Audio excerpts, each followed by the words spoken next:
Olá, estamos iniciando pela TV Suprem, braço de comunicação da União Planetária, mais uma entrevista do movimento 2022-2030, o Brasil e o mundo que queremos.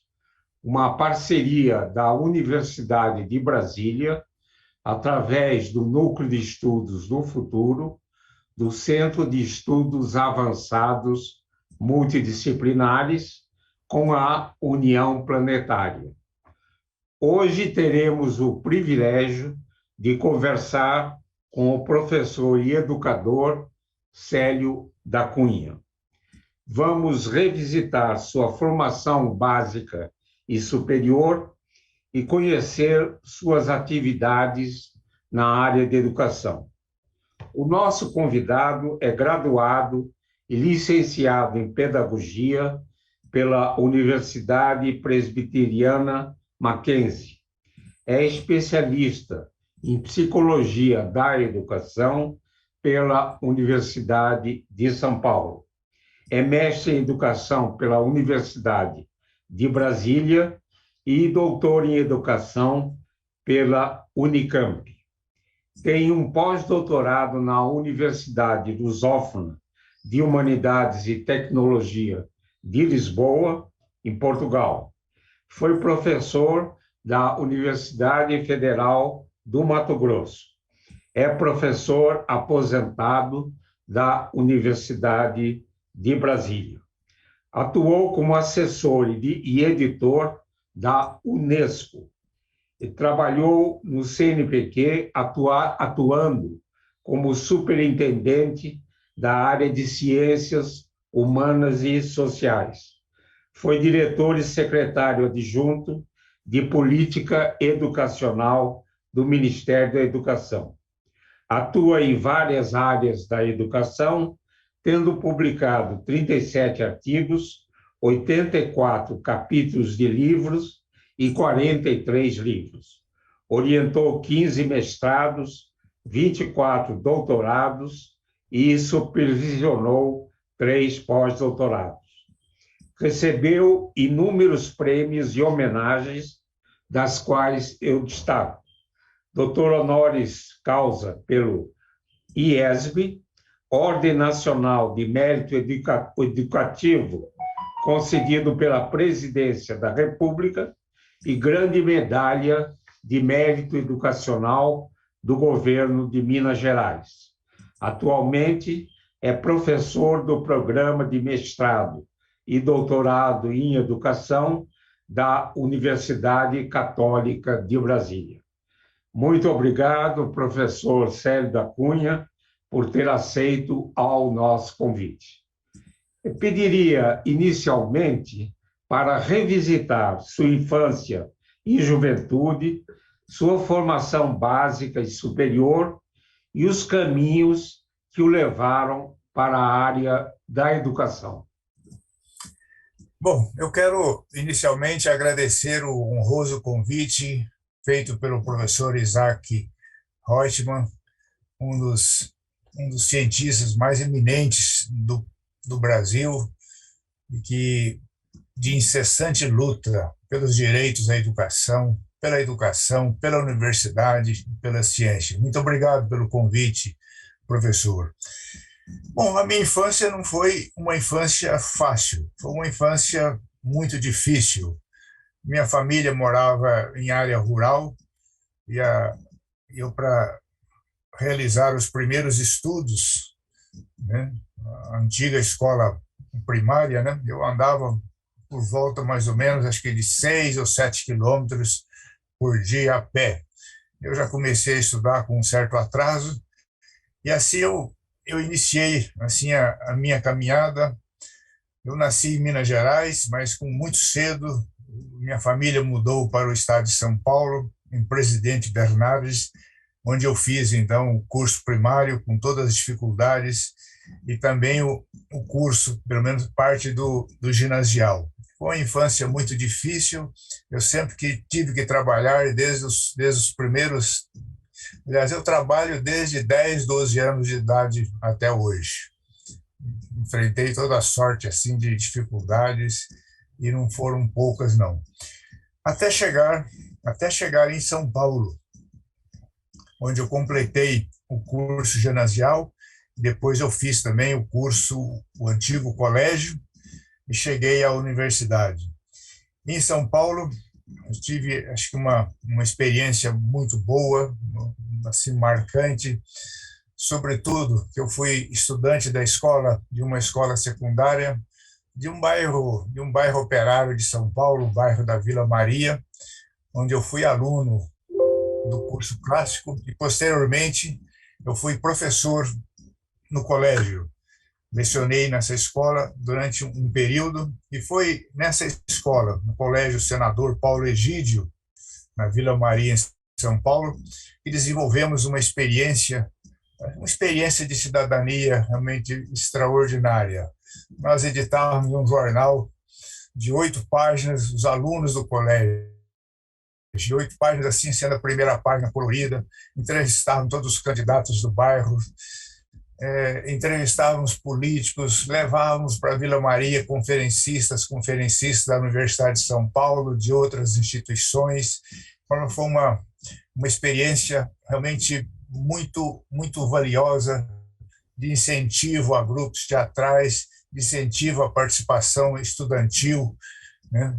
Eram aqueles anos turbulentos, né, da época do Goulart. Nós, já no colégio secundário, as questões relevantes assim do país, questões políticas, questões sociais, e desde essa época eu já manejava o interesse pela educação.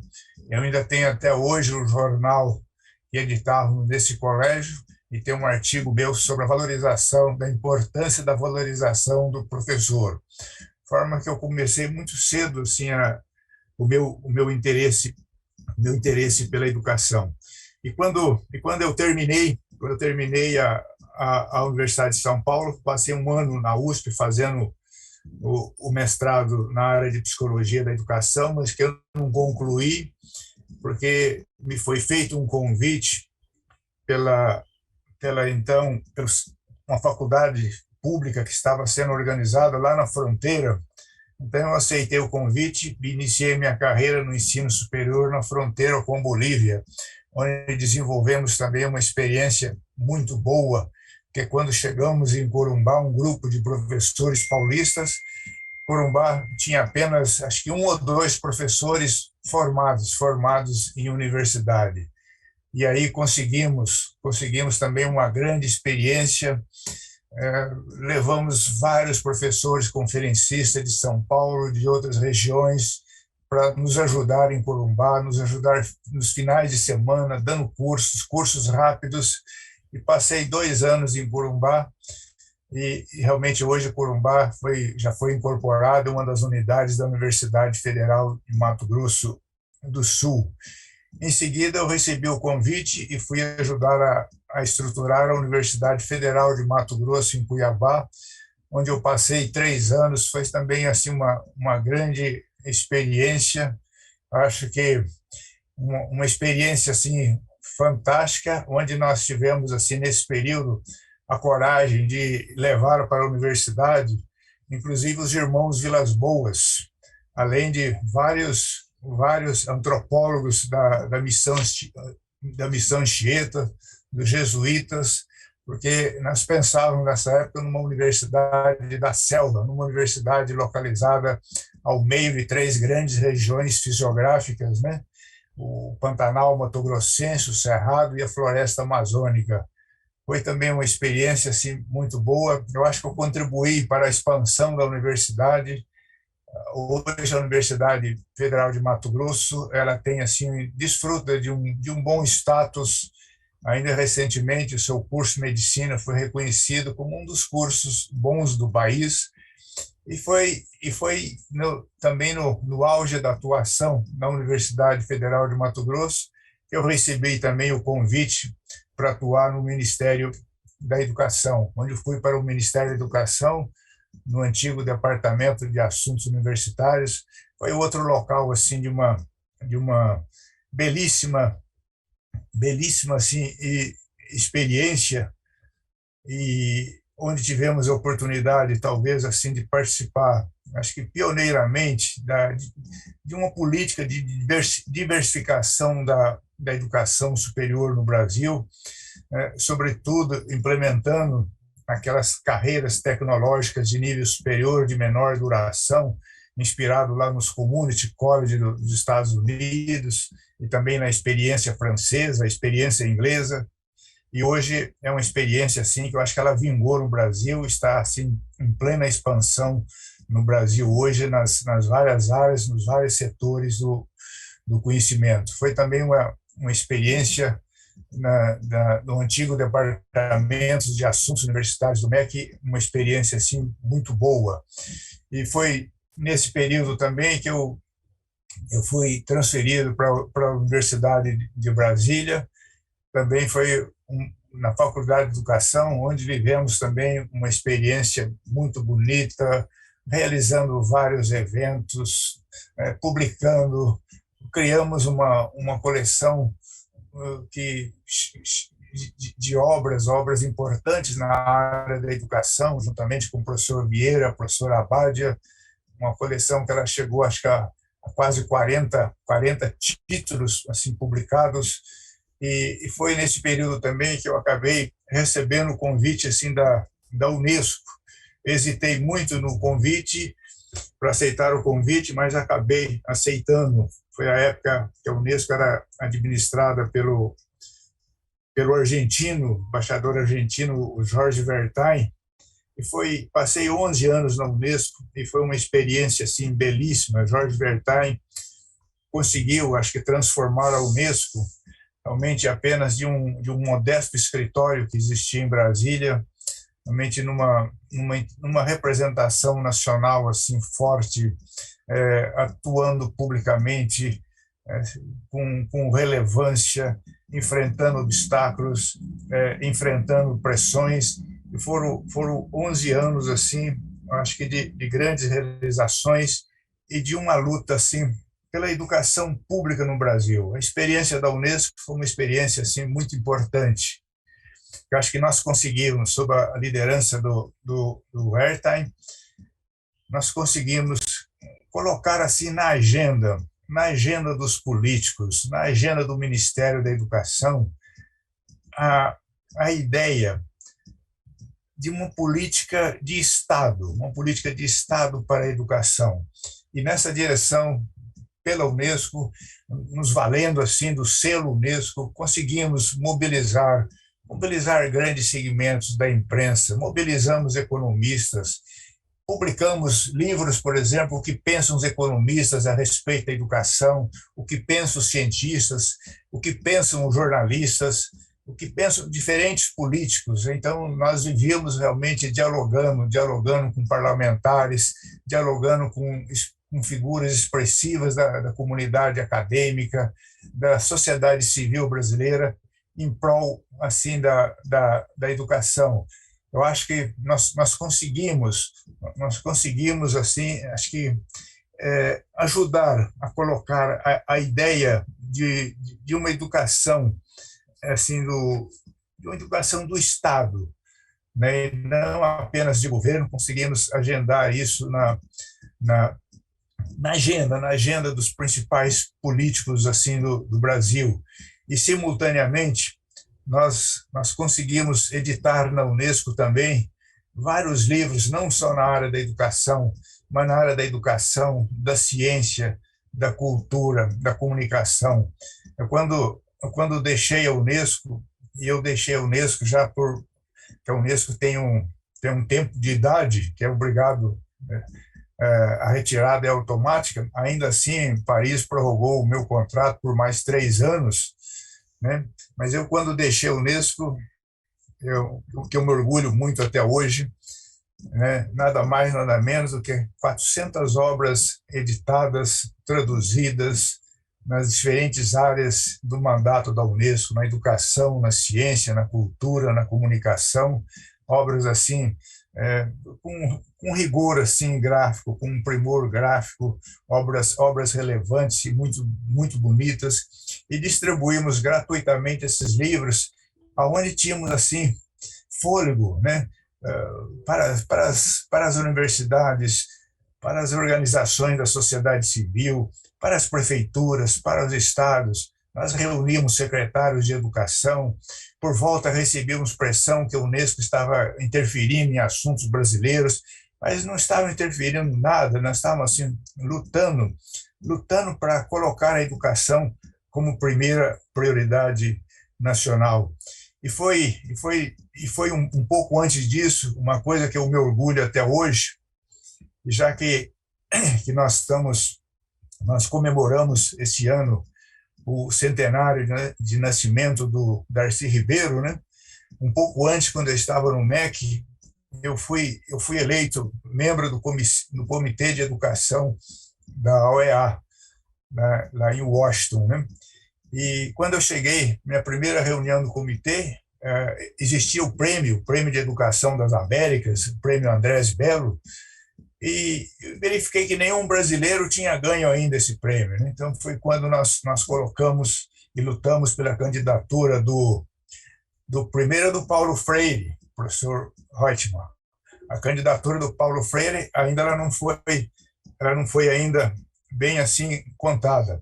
Inicialmente, quando me foi dada assim a luz verde de Washington, que se apresentássemos o Paulo Freire, ele seria escolhido, né? Eu fui ao Ministério da Educação. Então, Paulo Freire, no Ministério da Educação, nessa época não houve assim grande aceitação. Então, eu recorri ao nosso amigo Ibanez da UNB, que bancou a candidatura, prosseguiu e ele foi eleito. E no ano seguinte, nós tivemos ainda a chance de colocar o Darcy Ribeiro como candidato, que também foi eleito. E o Darcy Ribeiro coube a mim presidir a comissão em Washington para a concessão do prêmio ao Darcy Ribeiro, que ele nem pôde receber, porque ele já sua doença já estava num estágio assim avançado. A UEA acabou designando e delegando ao Itamaraty, depois ao Ministério da Educação, a entrega do prêmio, que foi uma solenidade muito bonita aí no Ministério da Educação. Enfim, foi sempre experiências assim realmente muito boas que eu vivi. A gente sempre aproveitamos todas as oportunidades, né, que surgiram com muito idealismo assim de luta, muita crença, né? Então, é isso que eu poderia falar inicialmente, até entrar aí no próximo tópico sugerido, né? Uhum. O professor Célio da Cunha aqui, belo trajeto, bela carreira, né? Começando em Minas Gerais, depois São Paulo, depois Campo Grande, Cuiabá, Brasília, e com esse trabalho que marcou época, né? Com a liderança de Jorge Vertain, né? Na Unesco, né? E com a repercussão lá em Washington, né? Nos prêmios que trabalhou e foram concedidos a dois grandes educadores brasileiros, né? O nosso querido Paulo Freire e nosso querido Darcy Ribeiro. Professor Célio da Cunha, em 2021, publicou um capítulo de livro intitulado Que Educação para Quais Futuros? Entre cruzamentos de olhares a partir da Casa Global. Poderia comentar os principais pensamentos desse texto? Sem dúvida, foi um trabalho assim de 2 anos, né? A ideia foi um dossiê que nós organizamos para aquela revista lusófona, né? De educação, aliás, uma revista muito bem avaliada. Ela tem o Qualis Máximo aqui do Brasil, né? Ela é dirigida pelo aquele grande educador português, o Antônio Teodoro, né? E foi um período assim que a Unesco lançou, por iniciativa do Antônio Novoa, né? Lançou a ideia de fazer mais um relatório mundial da educação. A Unesco até então tinha feito 2 grandes relatórios, o relatório O Aprender a Ser, do Edgar Faure, na década de 1970, e o Educação, um Tesouro a Descobrir, em meados da década de 90. Então, o Nova diante de toda essa complexidade do mundo contemporâneo, de todas as incertezas, de todos os desafios, e como embaixador de Portugal junto à Unesco, ele propôs a realização de mais um relatório. Foi feita uma comissão mundial e o Brasil foi muito bem representado pelo nosso querido reitor, senador, governador, o Cristóvão Buarque, né? E quando esse relatório começou a ser elaborado pela Unesco, surgiu lá na Universidade Lusófona, na revista, a ideia, então, de organizar um dossiê. E me foi confiada essa tarefa de organizar um dossiê sobre os futuros da educação, na linha da proposta do relatório que estava sendo trabalhado pela Unesco. Então, nós saímos a campo, conseguimos assim a contribuição de alguns especialistas em educação, realmente de grande envergadura, por exemplo, o Tardif do Canadá, o Maurice Tardif, conseguimos da Alemanha, o Rolf da Alemanha, que realmente é um grande especialista em educação. Conseguimos um grande especialista também, o Hernandes, o professor Hernandes, de Salamanca, da Universidade de Lisboa. Do Brasil, três excelentes artigos aqui, um da Bernadette Gatti, do Jamil Cury, de um professor da Católica, o professor Sivri, né? Conseguimos da Argentina, também da professora Estela de Córdoba. Então, reunimos 10 artigos nesse dossiê. E, em cima dos 10 artigos, eu, juntamente com uma professora de Portugal, produzimos um artigo extraindo de cada um, assim, das reflexões feitas, né? Assim, aquele que julgávamos, então, essencial. Então, nasceu esse artigo que você mencionou, sobre os olhares entrecruzados. E foi um texto assim que foi feito assim com muita alegria, porque as contribuições do dossiê, as contribuições, por exemplo, do Jamil Cury fundamentando seu artigo nas ideias do Norberto Bobbio, aquele grande sociólogo, filósofo italiano, realmente produziu um artigo sobre os direitos à educação, mostrando então a importância do direito à educação ser patrocinado pelo Estado. Da mesma forma, o artigo do professor Franco, da Universidade de Lisboa, então, ele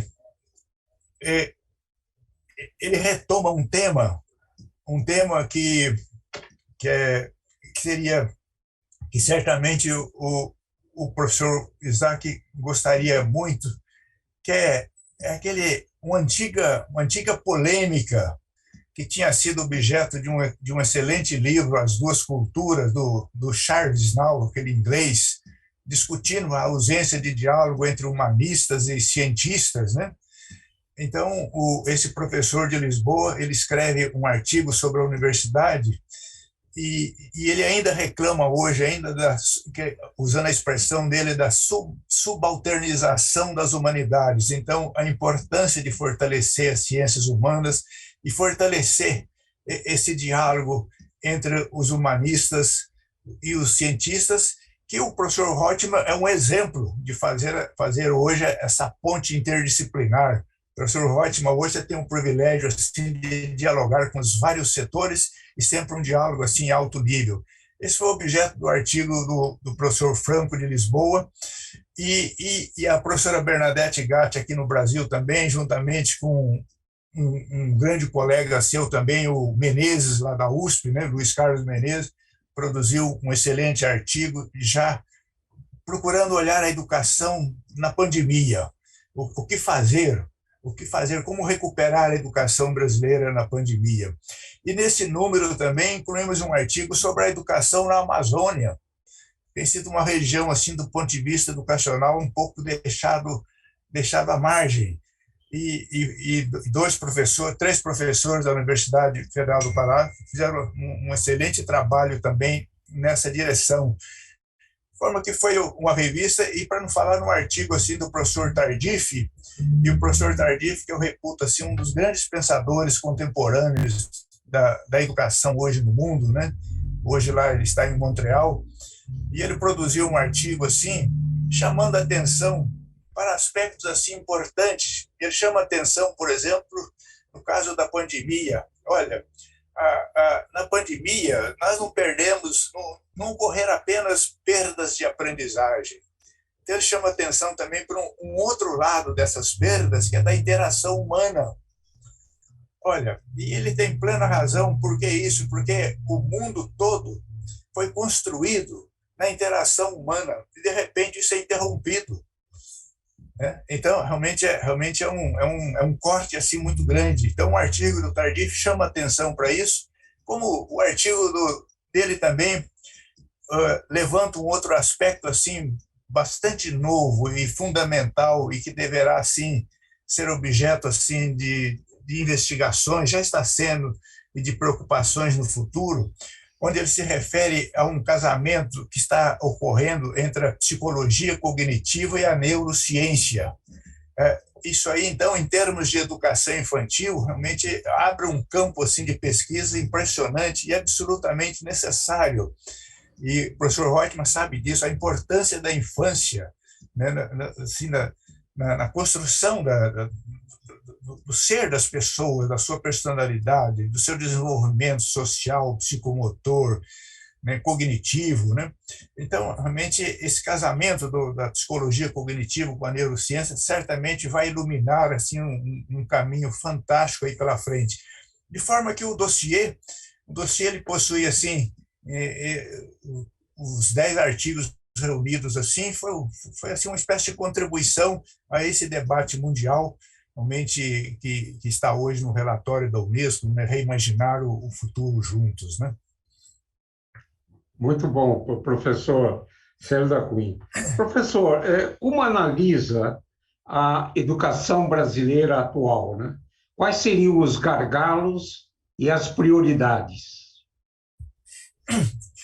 Olha, professor Reutemann, eu tive assim, o privilégio de conhecer o professor Fernando de Azevedo, que foi um dos grandes educadores, e um nome ainda que ele precisava, acho que ainda ser mais valorizado no Brasil. Ele foi um dos fundadores da USP, o introdutor da sociologia da educação no Brasil. Eu tive o privilégio de conhecê-lo e acho que 2 ou 3 vezes eu estive com ele. Ele morava ali no Pacaembu, em São Paulo, né? E foi ele o redator do Manifesto dos Pioneiros da Educação Nacional. Então, eu acho que a primeira prioridade da educação nacional, ela vem ainda do manifesto. É aquilo que o Fernando Azevedo coloca nas primeiras linhas do manifesto. E na hierarquia dos problemas nacionais, nenhum supera o da educação, nem mesmo os problemas de ordem econômica. Então, essa prioridade continua de pé. A educação brasileira ainda não constitui uma prioridade do Brasil, do Estado, da sociedade brasileira.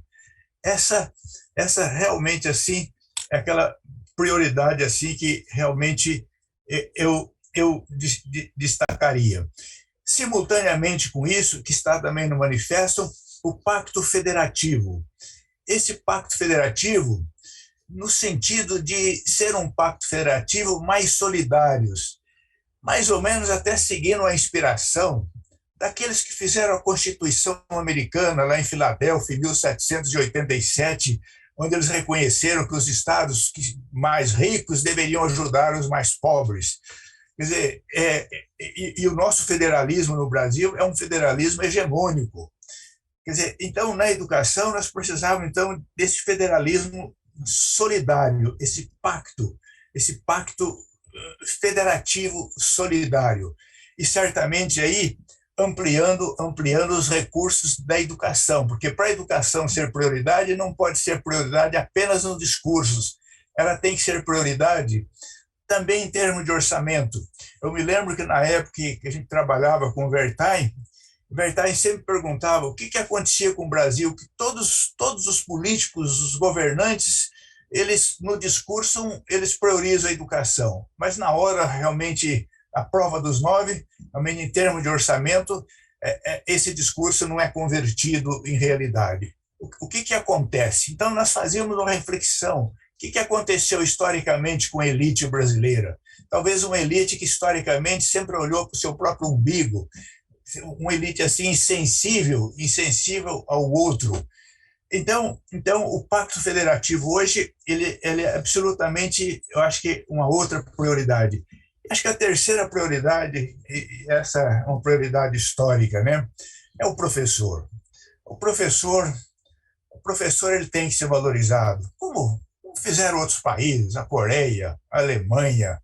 Veja, em outros países assim, ser chamado de professor é um orgulho, há um respeito com o professor. Quer dizer, então, nós precisamos elevar o status, não apenas financeiro do país, mas também assim, mas também o status social. E aí eu me lembro, e na minha trajetória eu vivi outra grande experiência, que foi colaborando com o ministro Murilo Ingel, no Ministério da Educação, que o Murilo Ingel foi um dos grandes ministros, e foi nessa época que eu coordenei o plano de educação, o plano decenal de educação para todos, presidido, então, na época da gestão do Murilo Ingel, e foi a época que nós assinamos aqui na Academia de Tênis de Brasília o Pacto pela Educação e aquele o piso mínimo do salário, que já estava em lei. Então, nós conseguimos, depois, nessa conferência, depois na presidência da República, isso não aconteceu mais no Brasil. Nós conseguimos assinar um documento, um pacto, que foi assinado simultaneamente pelos representantes do CONSED, da Undime, pelo Ministério da Educação e pelo sindicato. O sindicato assinou esse pacto.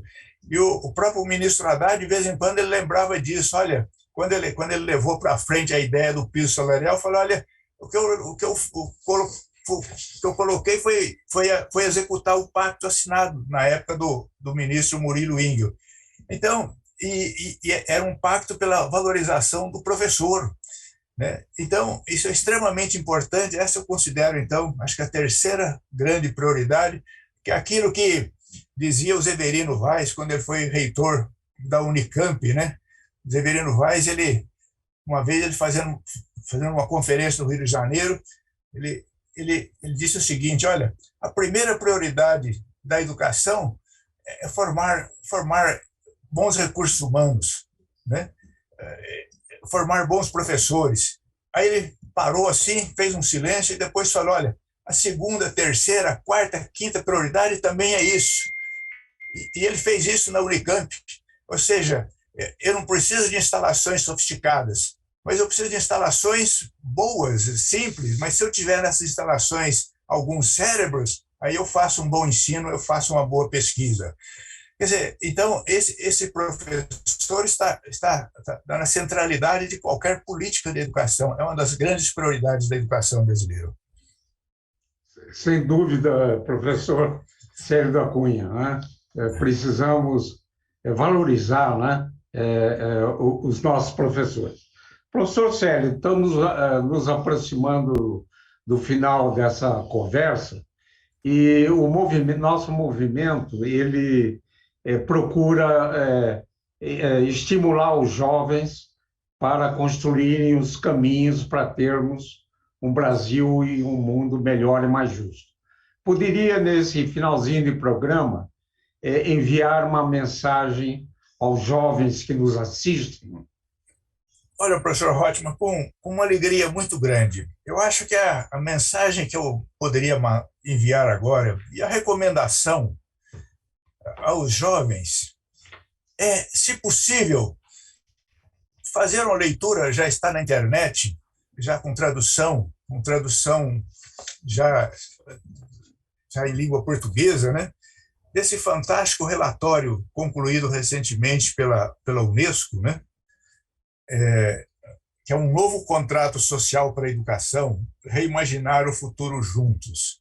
É um relatório assim de uma grandiosidade assim impressionante, que ele procura mobilizar todas as pessoas, de todas as culturas, de todas as idades, para trabalhar juntos, visando um futuro comum, visando a nossa casa comum, visando o nosso planeta. Então, essa é a mensagem que eu poderia enviar, e, ao mesmo tempo, eu também assim sugiro, e assim, se me permitir, ao professor Reutemann, quem sabe surge uma oportunidade até de debatermos. Já começou o debate desse relatório no Brasil, ele já foi apresentado publicamente, mas ele tem tantos capítulos importantes, tantas questões importantes. Pega questões de gênero, de raça, da necessidade de nós passarmos a limpo, e especificamente no Brasil, qual que é assim, a grande contribuição que esse relatório poderia dar para o Brasil? Olha, eu diria que a grande contribuição é aquele que já está na obra do Darcy Ribeiro, O Povo Brasileiro, e foi uma vez explicitado também por um grande intelectual brasileiro, que é o Sérgio Paulo Rouanet, hoje na Academia Brasileira de Letras, né? Onde ele disse o que o Brasil precisa fazer hoje? Precisa acertar o passo com a sua origem negra, a sua origem indígena, a sua origem europeia. É isso aí. E para fazer isso, é a escola. Uma escola democrática, sem discriminação, né? Uma escola com partido, mas o partido da democracia, né? O partido assim da igualdade, o partido da inclusão e da equidade. A releitura desse relatório, com certeza, vai permitir que nós possamos adquirir novas energias para dar continuidade, professor Reutemann, dessa luta que você está inserido há tantos anos, uma luta pela educação, uma luta pela democracia, uma luta pelos cenários mais dignos de vida, uma luta pela equidade, pela inclusão, por uma democracia social realmente de fato. Então, esse relatório, eu acho que ele pode permitir assim, energizar assim o nosso ser para continuarmos essa luta. Muito boa mensagem, professor Célio. No tempo de vida que nos resta ainda, vamos continuar essa luta, né? E deixar como legado um Brasil mais feliz, né? Para as próximas gerações. Professor Célio da Cunha, muito obrigado por essa verdadeira e sábias mensagens, né? Parabenizar a sua brilhante trajetória em prol da educação. Vamos valorizar o professor, né? E vamos ver se nós convocamos a juventude para trabalhar para um futuro melhor. Muito obrigado, então, professor Célio. Eu também agradeço, professor Wagner. Muito obrigado. Certo. Esse e outros programas do movimento 2022-2030, o Brasil e o Mundo que Queremos, podem ser acessados no canal YouTube do canal Supre. Gostaria de agradecer imensamente a todas e todos que estiveram com a gente e voltaremos a nos encontrar em uma próxima oportunidade. Até lá!